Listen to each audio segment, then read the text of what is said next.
Hey guys, I wanted to take a few minutes. I wanted to make a video. I'd promised someone close to me that I was going to do this, and so I want to make sure that I do it. But I wanted to take some time to, do some research, do some self-reflection, kind of look at some things that really are on my heart, stuff that I think that we as Christians need to deal with. Um, to be honest, I'm kind of surprised something like this hasn't been talked about before by our congregational leaders. Maybe we've kind of hit on it a little bit, but I feel like sort of we've been biting at the leaves instead of going for the root, if that makes any sense. And really, what I want to talk about is basically Christianity and the way that we deal with both social media and politics, especially when those two things combine. Because I really feel like the Christians are in need of serious evaluation when it comes to social media and politics. I've taken some notes here, so pardon me some of the stuff I'm going to be reading here, so you can. I want to make sure I get all my points across. Um, but guys, some of us are doing way more harm than good to our brothers and sisters. Um, we're letting politics rule and determine everything that we're doing, everything we're saying, everything we're thinking. And when we think about this and we think about people who are really political online, we tend to think about the extremes, and we all know the people that we're thinking of in our own minds. As soon as I say extreme poster, Christian poster, you can already think of somebody who said something online, or posted something that was really inflammatory, and someone you don't want to listen to, so you either block them or whatever. Um, but if Jesus were to look at our lives and see us and the way that we deal with things, what would he say? He would probably say that if we're even a little bit out of control, should uh, we should take a step back and look at what we're doing and change. And that's kind of what I want to do tonight. I want to take a step back and kind of look at what I think is really pulling the strings here. Um, People often say don't talk about politics and religion. Well, why? Because they're so inflammatory, because they're so divisive. And we look at our world right now, it's especially in America, it's split between Republicans, Democrats, and Libertarian. Uh, we all act like, these three political parties don't have serious issues going on inside of all of them, but yet we align ourselves with them. Why? In the first century, Satan's first attack on the church was to kill Christians, to persecute them out of existence. And then it moved to giving them power and flooding them with, people who weren't even Christians.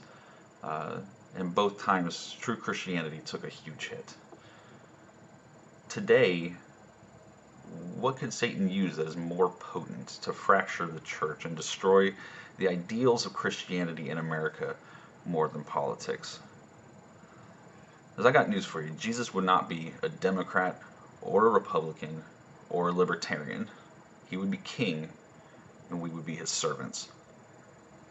We are allowing Satan to divide us, which is his primary goal, and for what? What are we getting out of it?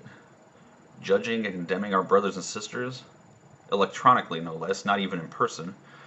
There's no debate, there's no rationale. Just throwing each other away and under the bus because some news personality or politician told us to do it.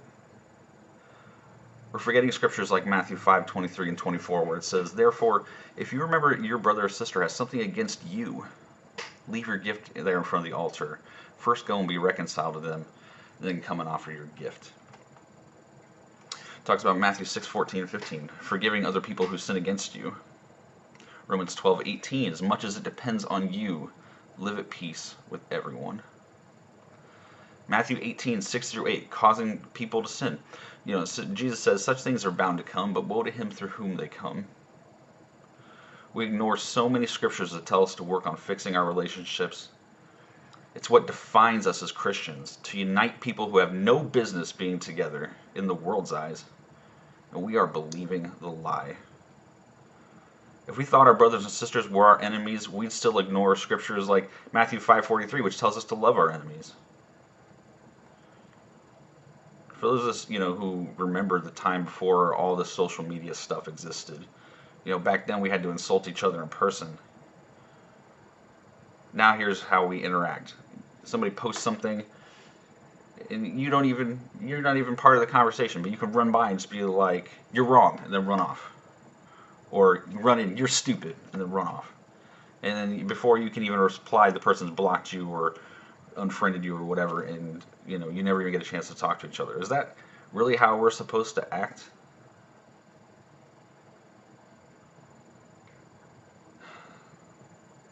As Christians, why do we do that? Look, I'm not saying I'm not guilty of doing the exact same thing. I've done stupid stuff like that. And in fact, someone who called me out on it, a friend of mine, made me stop and think, which is why I'm making this video to begin with. So how should we handle it? How about when you see somebody post something, you say, "Hey brother, hey sister, let's get a coffee and go talk. Let's get deeper about this. I'm concerned about you. I'm concerned about what you're thinking. I'm concerned about where this type of thinking is going to lead you. Bro, we need to be united. Sister, we need to be united." But instead, we just block each other. We unfollow each other, we unfriend each other, we ignore each other in church. Then we claim to have Jesus living inside of us. What example are we to the world when we do such things? The us versus them mentality will eventually come to a head in our congregation, unless we get it under control. Why even bother reaching out to anyone or studying the Bible with them if we're just going to bring them into a disunified congregation? Do you want to bring people into a political war zone? Paul writes in Galatians 5:13 through 21. I love this scripture. He says, "You, my brothers and sisters, were called to be free, but do not use your freedom to indulge in the flesh. Rather serve one another humbly in love. For the entire law is fulfilled in keeping this one command: love your neighbor as yourself. If you bite and devour each other, watch out or you'll be destroyed by each other." They had the same problem going on in the first century church. Political stuff, racial stuff, garbage that was hurting people, hurting Christians in the church. He says, if you bite and devour each other, watch out or you will be destroyed by each other.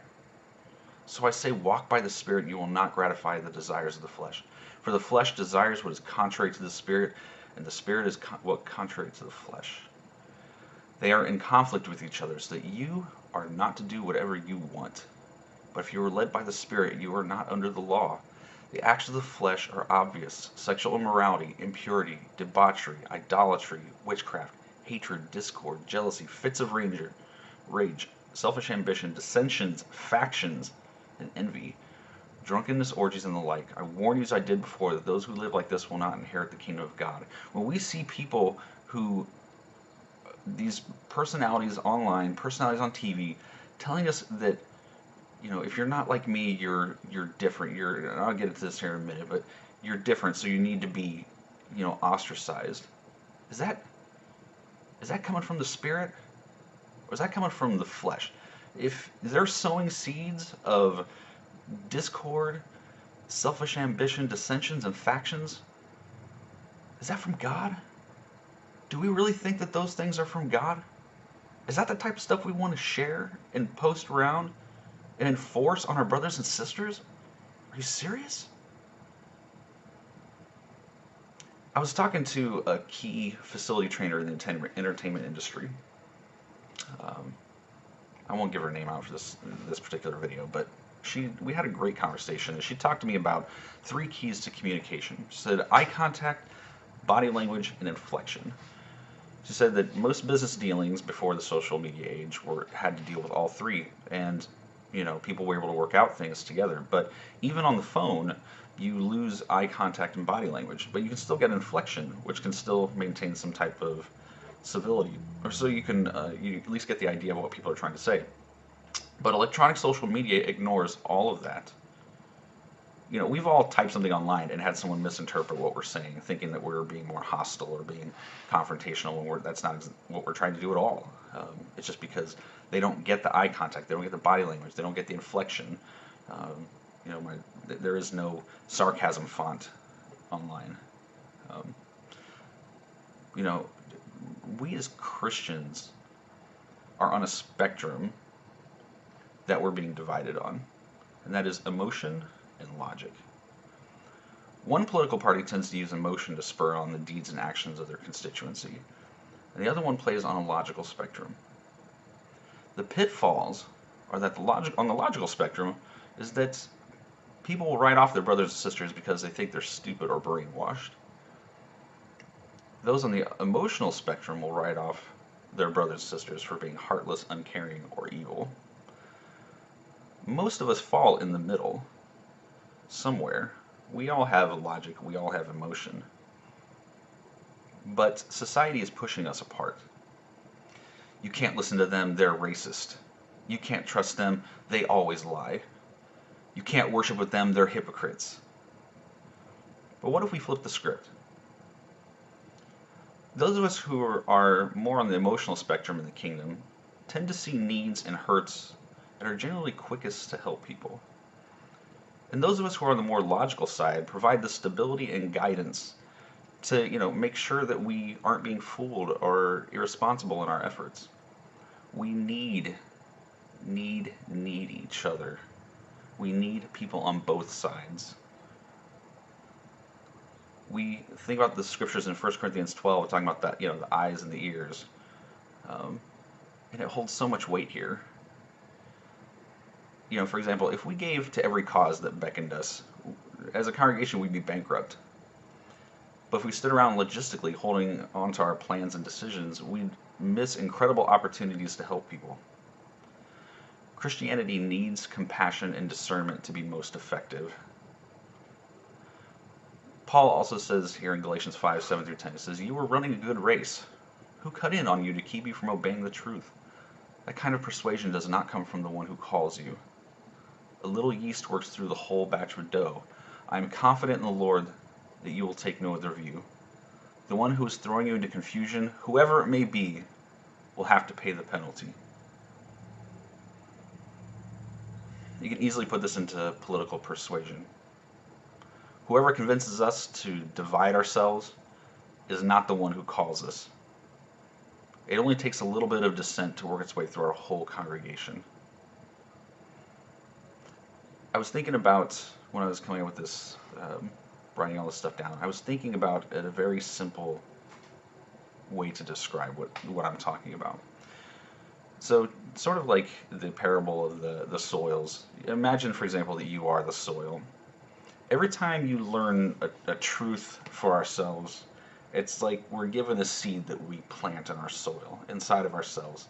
And the emotions that we show, the ones that we share, the ones that we feel, are what spring up from the soil. And if it's a genuine truth, the way that we share it are like flowers in bloom. Beautiful, full of life, it's planted firm on our soil, it's our core beliefs.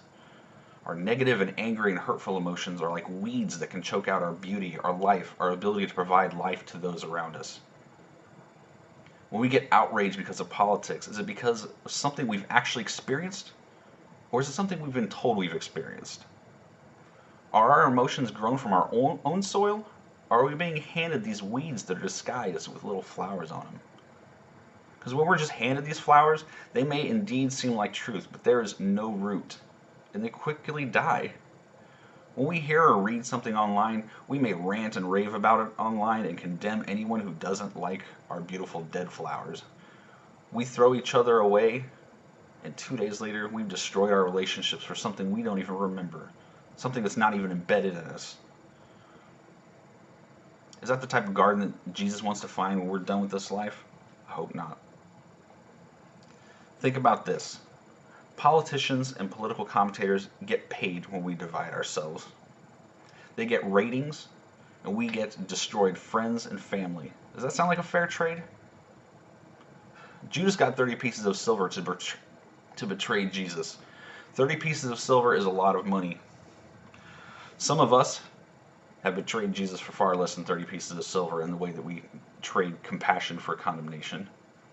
We tell Jesus that his prayers for us to be united like he and his Father were for nothing. We don't believe that every part of the body is indispensable and worthy of honoring. You're not an eye, so get out. When Obama became president, I thought for sure, with the rise of the Tea Party and the Occupy movement going on at the same time, that major conflict was inevitable. I thought that riots could break out, or in the very worst case scenario, a civil war. And you know what? It didn't happen. I'm not saying that it can't happen, but it didn't happen. No matter how much the news played it up like they would. The world's not going to end because Trump is president. Sorry to break it to your favorite pundit. The world's emotions and politics swing on a pendulum. It's going to go one way and then it's going to go the other. So please, don't let this stuff destroy the very light that draws men to God, the church. Step away from the TV. Step away from the 24-hour cable news cycle. Step away from the Facebooks and Twitters of our society for even a week and see if the world changes in your eyes. See how your soul changes. See how your soil strengthens. Look at the flowers that bloom. If you're going to post or reply or make a strong emotional rant, ask yourself, is this something Jesus would say? If the answer is no, then delete it. Work out your frustrations in another healthy, godly way. There's evil in this world, and it's working against us. It found a weak spot and is going for the throat. You have to fight back against it with everything you have. People don't change the world by typing on a computer. They get their butts out there and they make a difference based on the level of compassion they have for their fellow man. They let love define and guide them and keep an eye out for the enemy and his ways. We don't define ourselves with an R or a D next to our name. Get rid of these divisive labels. I am not a Republican. I am not a Democrat. I am not a libertarian.